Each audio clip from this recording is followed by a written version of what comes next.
Demostrado que el deporte ayuda en la salud mental de las personas, incluso alejándoles de los vicios y de la delincuencia.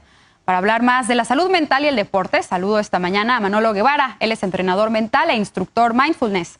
Gracias por platicar con nosotros, Manolo. Muy buenos días. Buenos días, Mariana. Muchas gracias a ti por la invitación.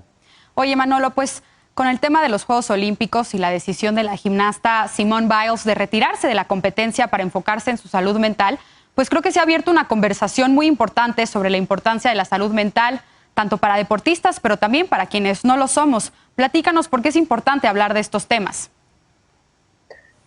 Yo creo que incluso antes del tiempo de pandemia, antes de que viniera esta crisis, ya veníamos viendo cómo era urgente empezar a voltear nuestra mirada al tema de la salud mental. Simplemente Organización Mundial de la Salud preveía que antes del 2030 o para el año 2030, ansiedad, depresión iban a ser las principales causas de incapacidad en los centros de trabajo en el mundo. Entonces ya estaba este tema, evidentemente, empezábamos a ver ciertos indicios, pero con todo el tema de pandemia, con todos los retos que representó, con el estar encerrados en cuatro paredes por mucho tiempo y sobre todo el tema de la incertidumbre, pues evidentemente acrecentó esto. Y bueno, hay que recordar que Simone Biles pues puede ser la mejor atleta, la mejor gimnasta de la historia probablemente, pero no deja de ser humana y no deja de haber pasado condiciones muy retadoras como lo hicimos todos a lo largo del último año y medio y seguimos de alguna manera. Así es, Manolo, y sin embargo hay muchas personas que todavía pues se rehúsan a hablar sobre temas de salud mental pensando en que pues siempre hay que estar bien y a pesar de la pandemia y como tú dices que la pandemia ha acelerado muchísimos síntomas de ansiedad, de depresión, de tristeza, ¿no?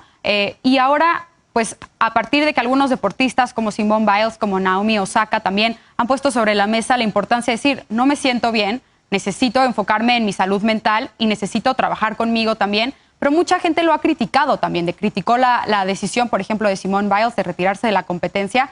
¿Por qué ahora, cómo tenemos que ver, digamos, el tema, cómo empezar a identificar cuando nos sentimos, digamos, mal o tristes o con estos niveles de ansiedad, cómo manejarlos, cómo reconocerlos?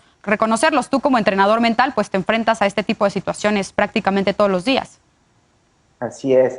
Primero yo creo que ver la valentía. O sea, lo más fácil para Simone Biles hubiera sido el fingir una lesión de tobillo. Al principio, de hecho, se manejaba que podía hacer algo con el tobillo. Entonces hubiera sido lo más sencillo, se lastimó, tuvo una pequeña lesión, lo que fuera, pero ella nos está enseñando la importancia de abrirnos a estos temas. Y hay muchísimos indicios que podemos buscar. Definitivamente el insomnio que en los últimos meses, en el último año ha crecido significativamente. Si de repente yo me siento en un estado de tensión, estresado constantemente, el estrés, recordar que no es algo malo, pero cuando tenemos un estrés prolongado que de repente está presente a lo largo de todo nuestro día, por muchos días, me siento con dolor de cabeza, con tensión muscular, cuando hay una ansiedad, ¿no? Esta como energía que nos está impulsando, a pesar de que estemos tranquilos, quizá a veces acostados o manejando en el coche y sentimos como una especie de energía en el pecho, algo que nos lleva a pensar en todas nuestras preocupaciones, pues son indicios que todos tenemos que prestarle atención.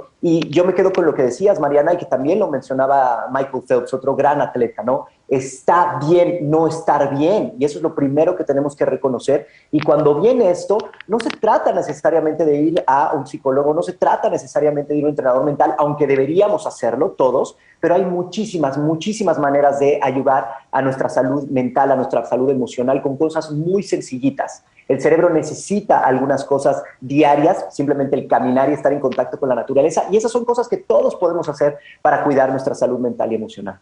Oye, Manolo, y también creo que añadiría a una de esas cosas que dices, caminar, estar en contacto con la naturaleza y sobre todo a veces respirar. La importancia de la respiración, de oxigenar el cerebro, a veces puede hacer toda la diferencia. Te agradecemos mucho que nos hayas acompañado esta mañana, Manolo. Gracias a ti, encantado de compartir estas ideas. Gracias, igualmente Manolo Guevara, instructor de Mindfulness y Salud Mental. Es momento